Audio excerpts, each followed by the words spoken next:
पूरे 28 साल का हो चुका था ऋषभ, लेकिन शादी करने को तैयार ही नहीं था। माँ बाप पूरी तरह से परेशान हो चुके थे।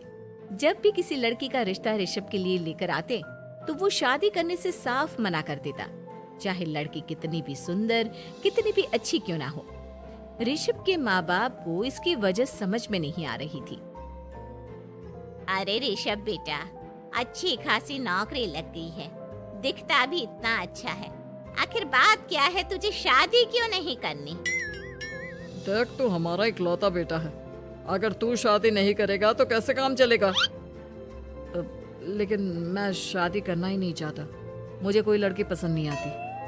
अरे बेटा, अगर कोई लड़की तुझे पसंद हो तो उससे शादी कर ले, हमें कोई ऐतराज नहीं है। हाँ ऋषभ बेटा, अब देख, तेरी माँ से भी काम नहीं होता।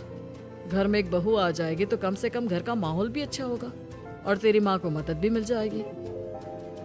लेकिन मम्मी पापा कहाँ ना, मुझे लड़कियां पसंद ही नहीं आती। अरे लड़कियां पसंद नहीं आती तो क्या लड़का पसंद आता है? वो तो वक्त आने पर ही पता चलेगा। ऋषभ की बात सुनकर उसके माँ और पापा का सर चकरा जाता है।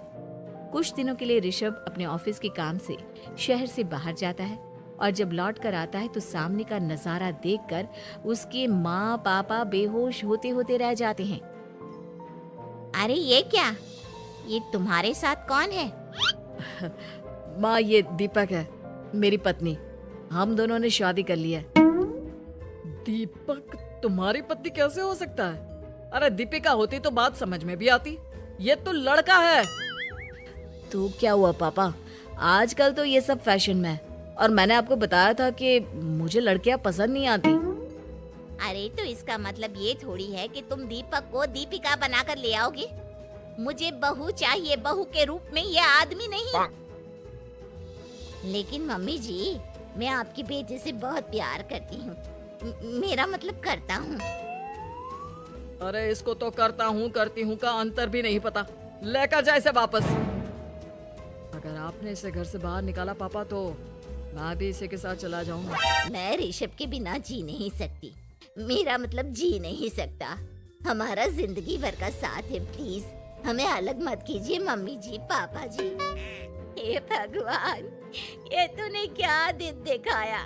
तेरे बेटे को थोड़ी अकल दे दे, लड़के को बहू बनाकर घर में ले आया है। अब क्या होगा, हम दुनिया को क्या मुंह दिखाएंगे? माँ, बेकार में परेशान हो रही हो। दीपक आपके सारे काम करेगी और एक अच्छी बहू की तरह आपके साथ रहेगी, देखना। पहले तो खुद तो क्लियर कर ले कि यह कुछ करेगा या करेगी, बाद में हम सोचते हैं कि हम क्या करें।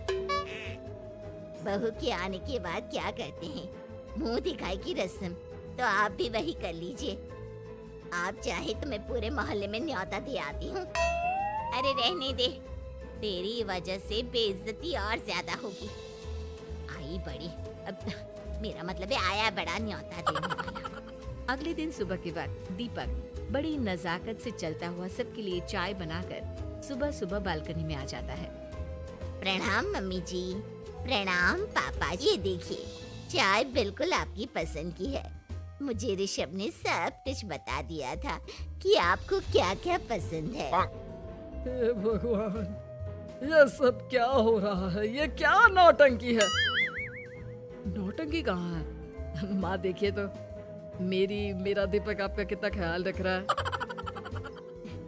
लाओ, अब जो भी है जैसे भी है, चाय पियेंगे ही सही। थोड़ी देर के बाद, वैसे दीपक, चाय तो तुमने बहुत अच्छी बनाई है, चलो कुछ तो अच्छा हुआ। अगले दिन, अजी सुनते हैं, आज पैरों में बड़ा दर्द हो रहा है, लग रहा है घुटनों में फिर से कुछ न कुछ प्रॉब्लम हो रही है। डॉक्टर ने वो दवाई दी थी, उसकी मालिश करो ना अपने घुटनों पर, आराम मिल जाएगा। वो क्या है ना, खुद के हाथों से ठीक से मालिश नहीं हो पाती। अरे मम्मी जी, आपको परेशान होने की क्या जरूरत है, मैं हूँ ना, लाइए मैं आपके पैरों पर मालिश कर देता हूँ, मेरा मतलब कर देती हूँ। अरे रहने दे, घर में बहू होती तो सेवा करती, यहाँ तो आदमी बहू बनकर बैठा हुआ है। मम्मी जी नाराज मत होइए, एक बार मुझे मौका तो दीजिए आपकी सेवा करने का। अच्छा ठीक है, ये ले दवाई लगा दे। दीपक बहुत अच्छे तरीके से घुटनों की मालिश करता है। थोड़ी देर के बाद इतना आराम मिल रहा है क्या बताऊं। ऐसा लग रहा है मेरे घुटनों में कभी तकलीफ थी ही नहीं। लगता है तुम्हारी लड़का बनी हुई बहू तुम्हें पसंद आने लगी है। ऐसा कुछ भी नहीं है, वो तो बस इतने अच्छे से मालिश की इसलिए मैंने इसकी तारीफ कर दी। मम्मी जी पापा जी आपस में लड़ाई नहीं करते। अच्छा आप ये बताइए शाम के खाने में क्या खाएंगे? पनीर, दाल मखनी, पुलाव, कुछ भी स्पेशल बता दीजिए। अरे भाई ये सारी चीजें मुझे तो खाने में बहुत ही पसंद है। तुम क्या कोई औरत हो जो पनीर दाल मखनी बनाओगी? हाँ, अरे लड़का हो तो लड़के की तरह बिहेव किया करो ना। भले ही मैं लड़का हूँ तो क्या हुआ, अब तो मैं ऋषभ की पत्नी और आपके घर की बहू हूँ, तो मुझे उसी तरह से रहना पड़ेगा ना। अच्छा ठीक है, जो तुम्हें पसंद है बना लो। आदमी रसोई में खाना बनाते हुए कैसे लगते हैं जरा मैं भी तो देखूं। शाम को दीपक सबके लिए अच्छा सा खाना बनाकर डाइनिंग टेबल पर लगा देता है। ऋषभ ऑफिस से जब लौट कर आता है, सब लोग खाना खाने के लिए बैठ जाते हैं। अरे वाह, क्या गजब का पनीर और दाल मखनी बनाई है। ऐसा जायका तो होटल के खाने में भी नहीं आता। दीपक, कितना अच्छा खाना बनाती हो, मेरा मतलब बनाते हो। तुम्हारी इसी अदा की वजह से तो मुझे तुमसे प्यार हो गया। अरे बहुत हो गया, आदमी होकर आदमी से प्यार करते हो। अरे लेकिन कुछ भी कहो, जरा खाना खा कर तो देखो ऋषभ की माँ, मजा आ जाएगा। हाँ वैसे बात तो आपकी सही है, खाना तो वाकई में लाजवाब है। इतना स्वादिष्ट पनीर तो मैंने अपनी जिंदगी में नहीं खाया।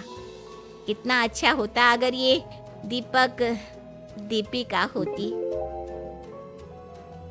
और फिर अगली सुबह कुछ ऐसा होता है जिसे देखकर ऋषभ के माँ और पापा ना केवल खुश होते हैं बल्कि हैरानी से उनकी आंखें फटी की फटी रह जाती हैं। उन्होंने जो नजारा अपनी आंखों के सामने देखा उसे देखकर उन्हें अपने आप पर भरोसा नहीं हुआ। सुबह का वक्त था, सब लोग बालकनी में बैठकर सुबह की चाय का इंतजार कर रहे थे। तभी रसोई में से एक बहुत ही खूबसूरत लड़की जिसके लंबे लंबे बाल थे और जिसने साड़ी पहनी हुई थी, हाथ में चाय की ट्रे लेकर वहाँ आती है। अरे ये कौन है? रातों रात हमारा लड़की बहू बन गया क्या? मुझे लगता है कोई सपना देख रहा है। इतनी सुंदर बहू तो हमने सपने में भी नहीं देखी। देखा माँ, जादू हो गया जादू। अरे लेकिन ये है कौन? तुम्हारा वो आदमी वाला पत्नी कहाँ चला गया? आपने मुझे पहचाना नहीं? मैं दीपक नहीं दीपिका हूँ। इतने दिन से लड़के के कपड़े पहनकर आपके घर में आपकी बहू बनी हुई थी।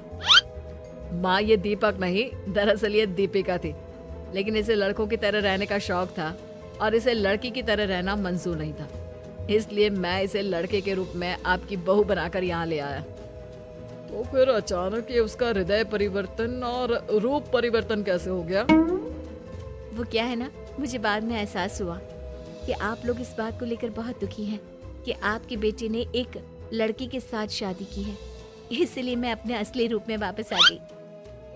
हमने कोई पुण्य कर्म किए होंगे जो तुम्हारे जैसा, मेरा मतलब तुम्हारे जैसी बहू मिली, इतनी खूबसूरत और इतना ख्याल रखने वाली। भला हो भगवान का कि हमें लड़की बहू मिली है, लड़का बहू नहीं।